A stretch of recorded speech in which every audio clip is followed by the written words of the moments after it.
오늘 하나님께서 우리에게 주신 말씀은 신약성경 마태복음 5장 17절에서 20절의 말씀입니다. 마태복음 5장 17절로 20절의 말씀을 봉독합니다. 내가 율법이나 선지자를 폐하러 온 줄로 생각하지 말라. 폐하러 온 것이 아니요 완전하게 하려 함이라. 진실로 너희에게 이르노니 천지가 없어지기 전에는 율법의 1.1획도 결코 없어지지 아니하고 다 이루리라. 그러므로 누구든지 이 계명 중에 지극히 작은 것 하나라도 버리고 또 그같이 사람을 가르치는 자는 천국에서 지극히 작다 일컬음을 받을 것이요 누구든지 이를 행하며 가르치는 자는 천국에서 크다 일컬음을 받으리라. 내가 너희에게 이르노니 너희 의가 서기관과 바리새인보다 더 낫지 못하면 결코 천국에 들어가지 못하리라. 아멘.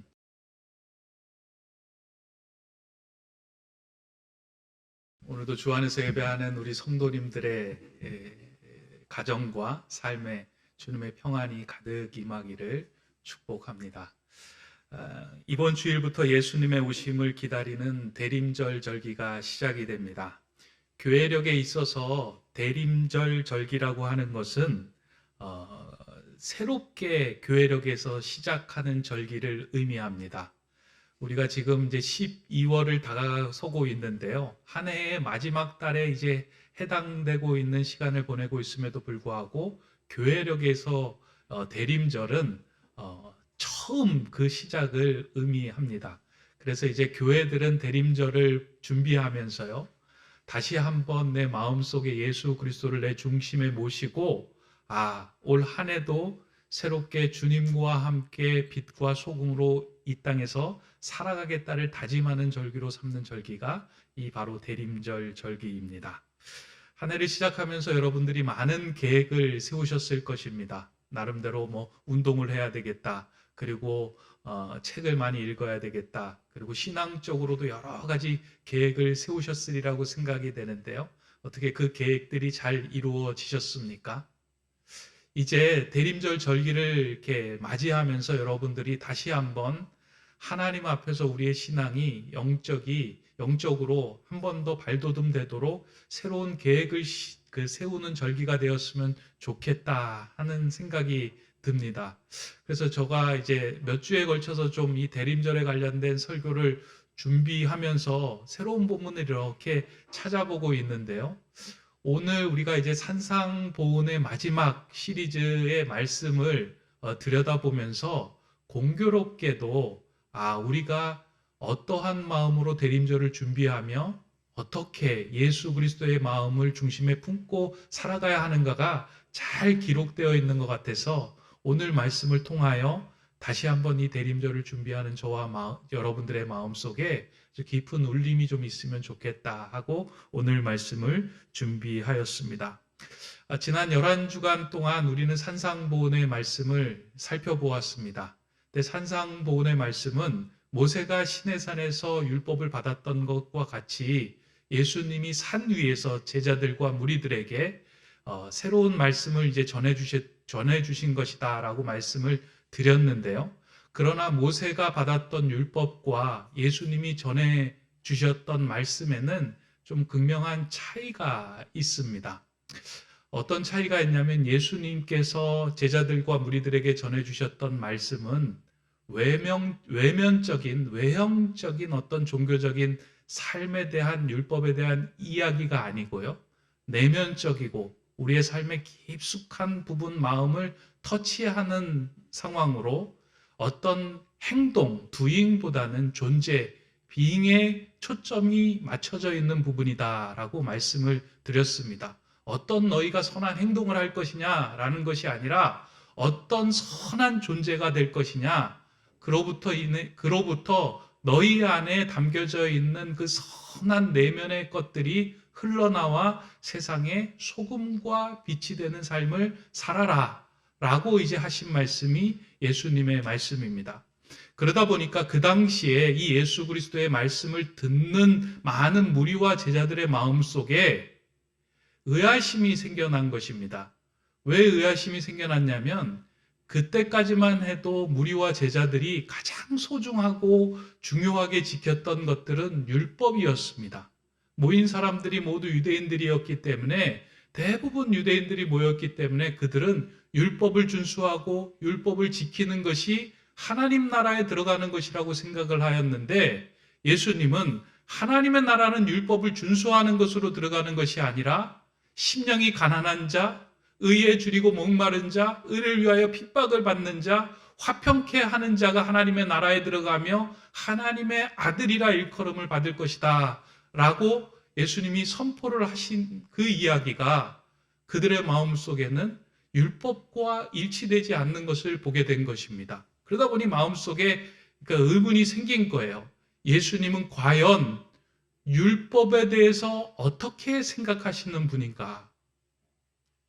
한편에서는 이런 이야기가 나왔죠. 예수님은 구약의 율법을 폐기하는 부분이다.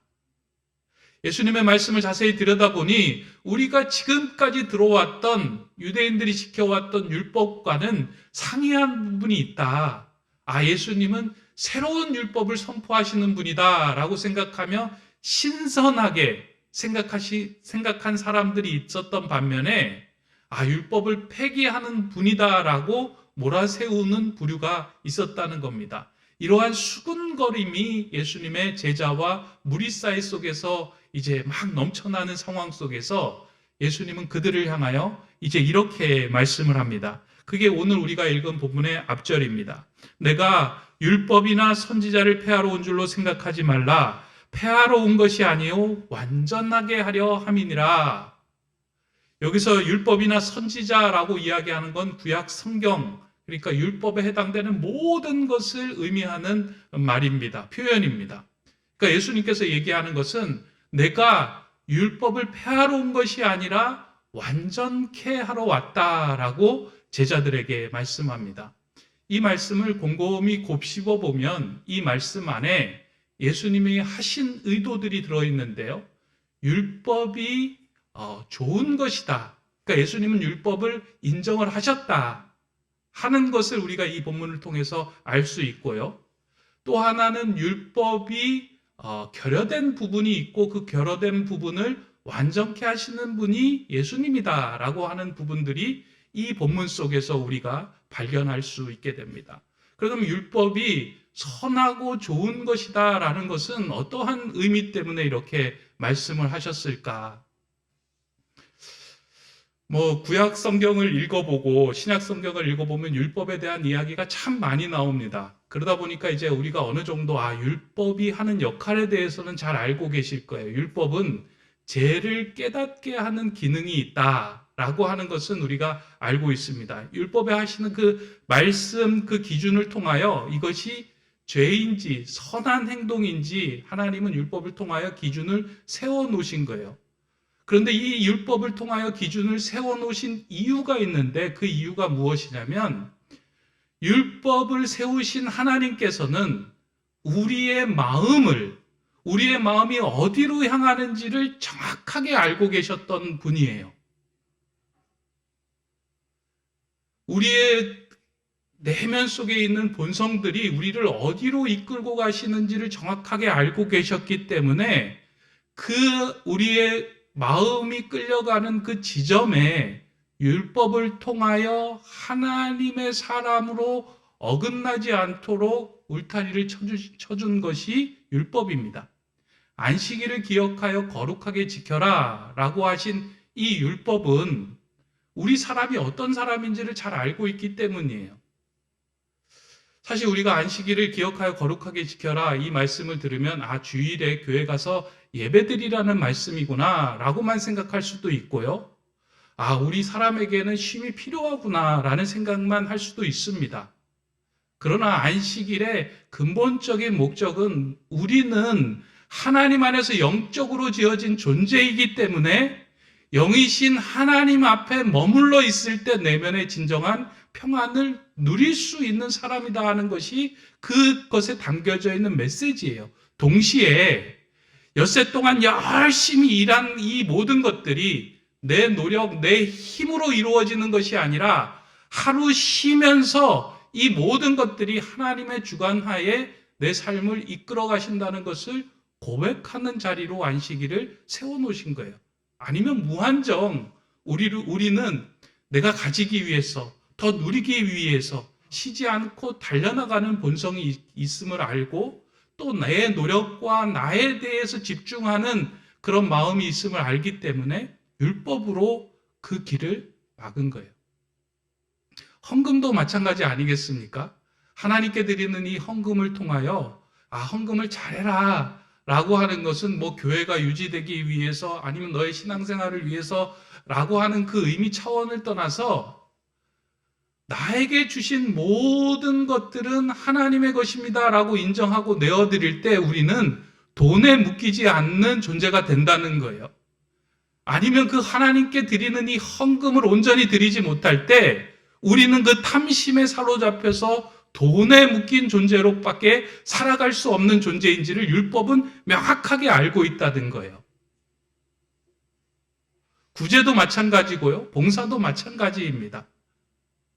하나님 안에서 행하는 이 모든 일들은 자신을 드러내는 일이 아니라 하나님께 영광을 돌리는 일로 행해야 된다라는 것을 통해서 우리 인간의 본성이 어디로 향하는지를 알고 있고 그 본성을 막아 세우는 것이 율법이 하는 기능이었습니다. 사실 이스라엘 백성에게 있어서는 율법을 받기 이전에는 자신들이 하는 행동이 선한 행동인지 악한 행동인지 그들은 구분을 하지 못하였습니다. 그러나 율법이 들어오고 난 후에 그 율법을 통하여 이게 하나님이 좋아하시고 하나님이 기뻐하시는 일이구나 라는 것을 깨달을 수 있게 된 것입니다. 율법이 하는 역할은 여기까지입니다. 우리가 이제 그 자녀들을 키우다 보면은요, 자녀들을 키우면서 율법이 하는 역할이 어떤 것인지를 좀 이렇게 생각하고 또 이해할 때가 있는데요.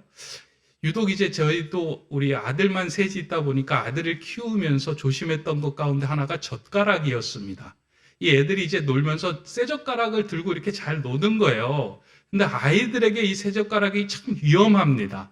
이 쇠젓가락을 가지고 콘센트를 쓰실 수도 있고 또 이걸 가지고 입에 물고 있다가 넘어지면 다칠 수도 있고 이걸 가지고 옆 사람을 상해할 수도 있는데 아이는 그런 개념이 없이 그걸 이제 손에 쥐고 막 흔들다가 쑤셔보기도 하고 입에 넣기도 하고 하는데 위험한 상황이 될 때 부모는 어떻게 해요? 손을 치거나 뺏거나 합니다. 왜냐하면 이 아이들이 알지도 못하고 그게 가는 그 방향을 부모는 알고 있기 때문에 그것을 뺏거나 그것을 통제함을 통해서 이 아이가 위험에 빠지지 않도록 생명에 이르는 그 길을 지켜주는 역할을 하는 것이 부모의 역할입니다. 율법이 가지고 있는 역할이 이 역할이에요. 우리로 하여금 죄를 깨닫게 하지만 안전하게 우리가 하나님의 사람으로 생명에 이르게 하도록 하는 역할이 율법의 역할입니다. 그런데 여기에 이제 문제가 있는 것이 무엇이냐면 율법은 여기까지 우리를 이끌기는 하지만 스스로 율법 자체가 우리로 하여금 생명에 이르는 삶을 살도록 하는 힘과 원동력을 제공해 주지는 못한다는 거예요. 아무리 율법적인 삶을 살아도 그 삶을 통해서 우리가 하나님의 생명을 얻는 그 진정한 내면으로부터 온전히 삶이 변화되는 그리고 하나님과 합일되는 그런 은혜를 경험하지 못한다는 거예요. 여기에서 예수 그리스도가 필요하고 여기에서부터 예수 그리스도가 이 땅에 오셔서 우리와 만남과 복음의 능력이 필요한 지점이 생기는 겁니다. 유대인들은 이와 같은 삶을 살았어요. 열심히 율법을 지키는 일에 최선을 다했습니다. 근데 오늘 본문에서 너희가 서기관과 바리새인의 의보다 낫지 못하면 결코 천국에 들어가지 못하리라 라고 말씀을 하는데요. 서기관과 바리새인의 의는 상상을 초월할 정도로 종교적이고 형식적인 그 의를 율법을 지키기 위해 최선을 다하는 삶이었습니다. 성경을 연구하다 보니까 하나님의 말씀 중에 해야 할 일, 하지 말아야 할 일을 구분해 보니까 총 613개의 조항이 생기는 거예요. 이것을 다 조항으로 정리를 해서 유대인들은 그 율법에 맞는 삶을 살았습니다. 그런데 그들의 마음 속에, 그들의 삶 속에 진정으로 내면의 깊은 곳에서 우러나와서 하나님의 사람으로 변화된 삶을 살아가지는 못했습니다. 종교적으로는, 외형적으로는 거룩하지만 그 삶 속에서, 율법을 통해서 그 삶 속에서 하나님의 온전한 영광에 이르는 그 내면의 기쁨, 그 삶을 이루어내지 못했던 것입니다. 예수님은 그 점에 주목하면서 내가 율법의 완성자로 오셨다라고 이야기를 합니다. 유태계 독일인 신학자 가운데 기독교인뿐만 아니라 비기독교인에게도 영향을 끼쳤던 한 인물이 있습니다. 나와 너라고 하는 책을 기록한 마틴 부버라고 하는 이제 신학자인데요. 이 책은 기독교인뿐만 아니라 비기독교인들에게도 많이 읽혀지고 이 책을 통해서 많은 이제 영감을 얻기도 하고 또 도움을 얻기도 하고 삶의 변화를 일으켰던 어떤 일반 서적임에도 불구하고 영적인 책입니다. 이 책의 핵심은 복잡하지 않고요. 딱 두 가지로 나누어지는데요. 사람과 사람이 만났을 때 그 사람을 대하는 태도에 대해서 두 부류로 나눠진다라고 기록을 하고 있습니다.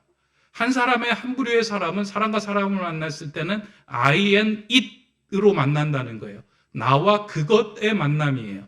나와 사물처럼 여기는 거예요. 상대방이 나에게 있어서 어떠한 도움을 주고 나에게 어떠한 원하는 것을 이루어 주기 위한 단순한 대상, 도구로만 생각하며 만나는 만남을 I and it, 나와 그것의 만남이라고 이야기를 합니다. 이에 비해 한 부류의 사람들은 나와 너의 만남이 있다.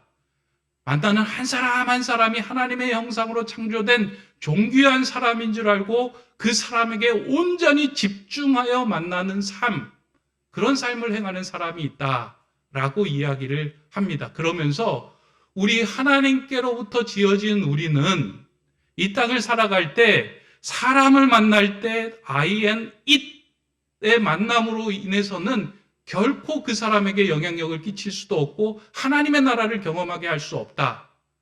나와 너로 상대방에게 온전히 집중하여 경청할 때 하나님의 나라를 그 안에서 경험할 수 있다라고 하면서 이제 기록한 책이 나와 너입니다. 근데 이 책을 기록하게 된 이유를 이제 기록한 그 내용들이 있는데요. 이 마틴 부버는 꽤 영적이고 종교적인 사람이었습니다. 유태계 독일인이다 보니까 늘 하나님과의 깊은 교제, 영성 생활에 관심을 두고 살았던 인물이에요. 그러다 보니 아침에 일어나서 하나님과 깊은 묵상을 하면서 자신의 영적인 생활을 하고 있다라고 생각도 했고 다른 사람도 저 사람은 참 영적으로 그리고 경건한 사람이다라고 이제 칭함을 받기도 했습니다. 그런데 어느 날 이 마틴 부버가 이제 연구하는 그 연구실에 한 청년이 찾아온 거예요. 그 청년이 찾아왔을 때 이 마틴 부버는 이 청년에게 집중을 하지 못하였습니다.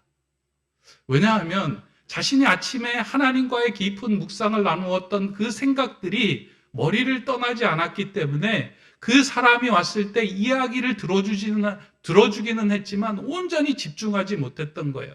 뭔가 머뭇거리고 무슨 말을 할 것처럼 보여지기는 했지만 그것에 대해서 마음을 쓰지 않았어요. 그리고 그냥 이야기를 듣고 그 사람을 돌려보냈습니다. 며칠이 지나고 나서 그 학생의 친구들이 와서 그 사람이 이제 더 이상 볼 수 없는 상황이 되었다라고 그 이야기를 이 마틴 부버가 전해 듣습니다. 그 이야기를 전해 들으면서 마음에 큰 이제 부담감이 생겨난 거예요. 그가 찾아와서 꺼내지 못한 질문이 더 이상 내가 살고 싶지 않다는 이야기라는 것이 그제서야 이제 이 마틴 부버는 깨닫게 된 것입니다. 그리고 그날 아침에 자신을 찾아온 청년이 우연히 온 것이 아니라 무엇인가에 이끌려서 온 것이었는데 그것을 자신이 주목하지 못했던 것에 마음의 부담감을 가졌습니다. 또한 그는 잡담을 나누러 온 것이 아니라 삶에 대한 진지한 고민을 나누고 어떠한 삶의 결정을 내리려고 온 것이었는데 그것을 알아차리지 못했던 것입니다. 그리고 그냥 그 청년을 돌려보냈다는 사실로 인하여 그는 마음의 큰 부담감과 또 이로 인하여 사상의 큰 변화를 경험하게 됩니다. 나중에 한 이야기가 자신이 종교적인 생활로 살아왔던 모든 삶에 대한 하나님의 심판처럼 여겨졌다라고 이 사건을 이야기하는데요. 왜 그러냐면 그 청년을 죽음에서부터 자기가 건져내지 못했다는 죄책감이 아니라 신앙의 삶을 살면서도 하나님께서 보내주신 한 사람에게 온전히 집중하지 못했던 자신의 그와 같은 영성에 큰 회의를 느꼈기 때문입니다. 그러면서 마음으로 생각을 한 거예요. 아무리 산을 옮길 만한 믿음이 있더라도 오늘 내게 다가온 한 사람에게 집중하지 않는다면 그것은 아무것도 아니고 그 믿음은 온전치 않은 것이다. 그와 같은 생각을 하고 마음속으로 그 책을 쓰게 된 거예요. 내가 만나는 한 사람 한 사람은 하나님께서 내게 보내주신 한 생명이며 영혼이다. 여기에 집중하는 것이 하나님께서 가장 기뻐하시는 일이다. 그리고 그 사람에게 집중하기 시작할 때 그 안에서 하나님의 나라가 펼쳐진다. 그러면서 자신의 신앙적인 변화를 경험하고 난 후에 멀리 추상적인 신앙의 형태에서 구체적인 삶의 자리로 깊은 내면으로부터 한 사람 한 사람을 존중하게 여기는 삶으로 변화를 가져왔던 것이 이 마틴 부버의 삶이었습니다. 율법은 우리로 하여금 생명에 이르게 하는 길이지만 사실은 그 생명에 이르게 하는 그 길을 도달할 수 있는 힘을 우리에게 제공하지는 못합니다. 그래서 수많은 율법이 우리로 하여금 통제하고 가둘 수는 있겠지만 내 내면에서 온전히 그 율법을 행하지 않을 때 그 율법은 하나님의 나라를 경험할 수 없는 하나의 행위에 불과하다는 거예요. 예배를 드릴 때요, 하나님께 온전히 집중하지 않고 예배를 드릴 때 우리는 하나님의 나라를, 은혜를 경험할 수 없습니다. 한 사람을 만날 때 그 사람에게 온전히 집중하고 그 사람의 마음을 온전히 경청하지 않을 때 그 안에서 하나님의 나라를 경험할 수 없습니다. 근데 이것은 우리 스스로 만들어낼 수 있는 것이 아닙니다. 그래서 예수 그리스도가 이 땅에 오셨고 예수 그리스도의 십자가의 은혜와 부활의 소망이 우리의 깊은 내면에 터치될 때에만 우리의 삶 속에서 그와 같은 일들이 이루어지고 변화된 삶을 살아갈 수 있는 힘이 생긴다는 거예요. 그래서 예수님은 산상보훈을 통해서요, 율법의 완성자로 내가 왔다 하는 것은 이제 외형적인 거에 치중했던 그 외형적인 그 풍성한 부흥에 치중했다면 이제 너희는 심령 깊은 곳의 부흥을 경험하며 너가 선한 행동을 하는 사람이 아니라 선한 존재가 되어야 한다 하는 그 말씀을 제자들에게 하시며 그 힘, 그리고 그 내면 깊은 곳에 타치되기를 원하셨던 마음으로 말씀하신 것입니다. 오늘 우리에게 주시는 말씀 아닌가 하는 생각을 합니다. 어느샌가 신앙생활이 이렇게 길어지고 연수가 더해질수록요, 우리의 마음속에 이런 생각이 들어요. 올해는 성경을 일독해야 되겠다. 올해는 주일 성수 꼭 해야 되겠다. 헌금 11조 생활 꼭 해야 되겠다. 라고 우리가 뭘 해야 될 거에 관심을 두고 그 계획을 세웁니다. 그래서 예수님께서 원하시고 바라보시는 건요, 해야 될 게 아니라 내 내면의 깊은 곳에 정말 그 모든 일을 행할 수 있는 존재의 변화를 우리에게 원하고 계시고 그곳에 예수님의 손이 닿기를 원하고 계신다는 거예요. 내 내면을 열어서 주님 만져주십시오. 내가 온전히 주님과 합일한 사람으로 살아가겠습니다. 주님이 주시는 힘으로 내가 한 영혼 한 영혼을 만날 때 그 영혼에게 집중하는 삶을 살겠습니다 하는 그 고백을 우리로 하게 한다는 겁니다. 이 힘은 예수 그리스도가 우리에게 연결될 때에만 가능합니다. 어제 집으로 돌아가는 이제 상황 속에서요, 하나님께서 이제 이 상황에 대해서 다시 한번 이렇게 확증하시면서 한 신뢰를 저에게 보여주셨습니다. 사무실에서 이제 설교를 좀 정리를 하고 집으로 돌아가는데 주차장에 내려가고 차에 시동을 걸려고 하니까 차에 시동이 걸리지가 않는 거예요. 날이 추워서 안 걸리나 하고 뭐 이제 여러 가지 전기를 좀 끄고 난 다음에 시동을 몇 번이나 켰는데도 시동이 걸리지 않더라고요. 차에 시동이 걸리지 않으니까 아무것도 할 수 없더라고요. 시동만 걸리면 모든 것들을 할 수 있는데 시동이 걸리지가 않는 거예요. 그래서 어떻게 할까 고민하다가 제일 빠른 방법은 이제 보험회사에 연락을 했더니만 급하게 달려와가지고 이제 그 보험 직원이 이야기를 하는 겁니다. 지금 이제 배터리가 방전이 되어서 시동이 안 걸립니다. 그래서 이제 그 배터리 충전기를 갖고 와갖고 딱 이제 되니까 시동이 걸리더라고요. 제가 물어봤어요.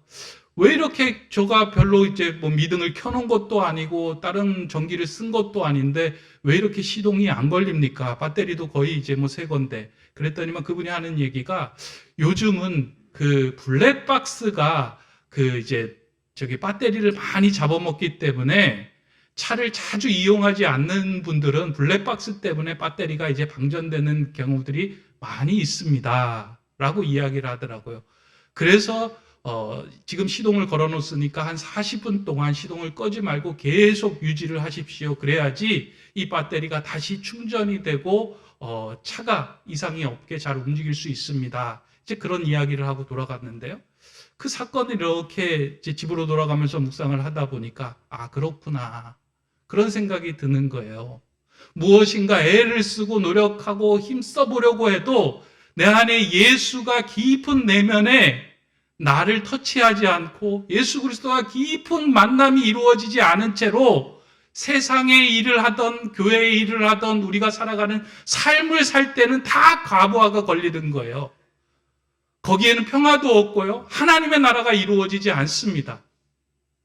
교회 안에서도 그런 거예요. 우리가 봉사할 때요. 내 내면으로부터 솟아나오는 힘으로 봉사할 때 그곳에서 하나님의 나라가 이루어지는 걸 경험하게 됩니다. 찬양을 할 때도요.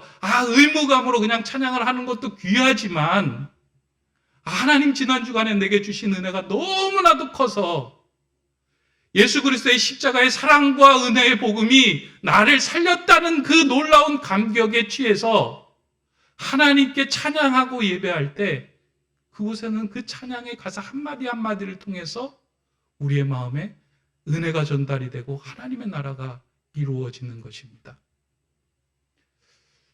지금까지 교회가 계속해서 관심을 두고 집중하였던 것은 어떤 외형적인 모습과 또 외형적인 경건에 의였다면 예수님께서 다시 우리에게 이 대림절 기간 동안 주목하게 하시는 것은 다시 한번 내면에서 예수님을 통하여 온전하게 선한 존재로 거듭나게 하는 그런 말씀을 우리는 들어야 할 것입니다.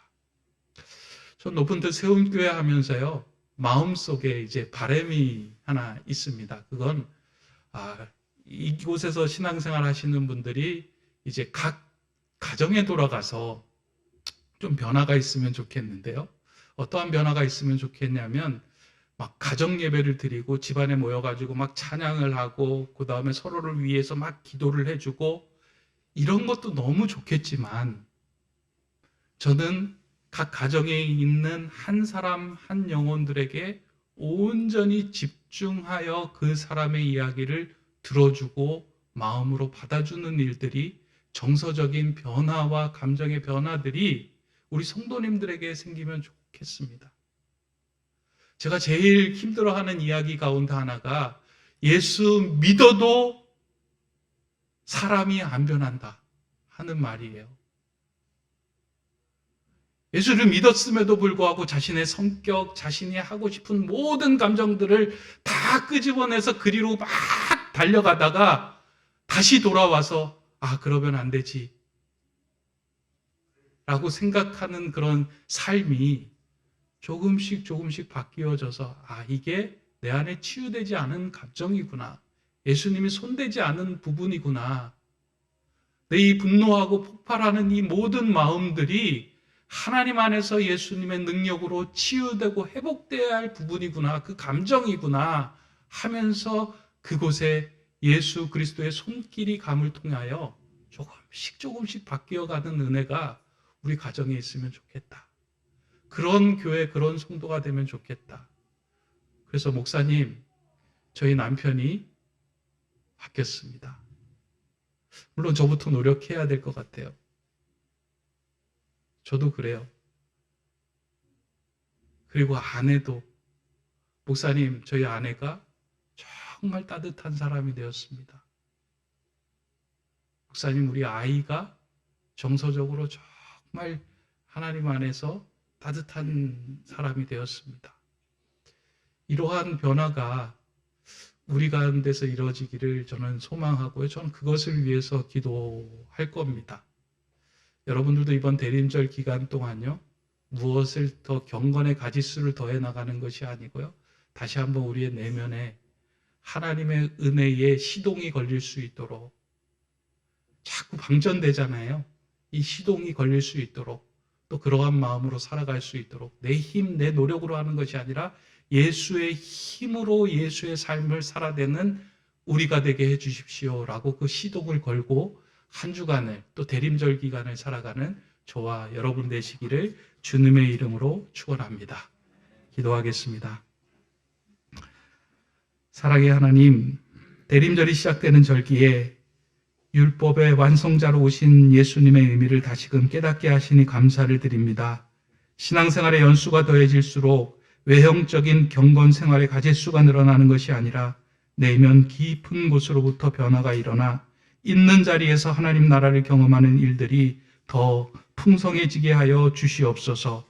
우리 안에 거하시는 예수님을 닮아 내면으로부터 선한 제자의 삶이 우러나와 빛과 소금의 역할을 감당하는 저희가 되게 하여 주시옵소서. 예수 그리스도의 이름으로 기도드립니다. 아멘.